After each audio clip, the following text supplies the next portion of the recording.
Karena penyakitnya orang, kalau sudah berada di tempat-tempat kebaikan, penyakitnya adalah sombong dengan ketaatan dan ibadah yang telah dicapai. Penyakitnya orang di luar masjid itu biasanya berurusan syahwat, Pak. Dia berurusan dengan zina, dia berurusan dengan khamr, dia berurusan dengan korupsi, dan lain sebagainya. Itu penyakitnya orang di luar masjid. Tapi penyakitnya orang di dalam masjid biasanya itu sudah selesai. Dia tidak berzina, mungkin dia tidak korupsi, mungkin dia tidak minum khamr. Tapi penyakitnya datang dalam bentuk yang lain.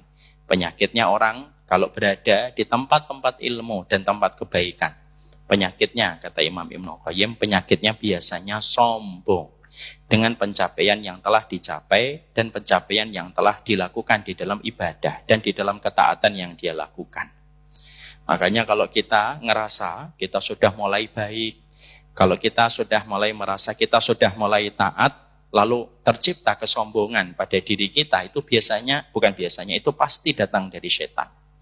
Dan kalau sudah mulai ada sombong di dalam ketaatan kita, bolehlah kita meniru salah satu ulama besar, Ibnu Taimiyah, yaitu adalah kita pegang dada kita, lalu kita baca salah satu ayat di dalam surat Al-Fatihah. Iyyaka na'budu wa iyyaka nasta'in. Ucapkan berkali-kali sampai betul-betul makna pada ayat itu kita resapi pada hati dan jiwa kita. Apa makna ayat itu, Ustaz? Kepadamu ya Allah kami menyembah dan kepadamu kami meminta pertolongan.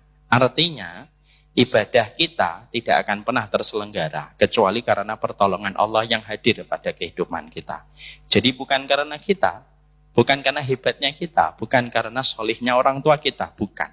Tapi faktor pertama adalah karena pertolongan Allah yang besar.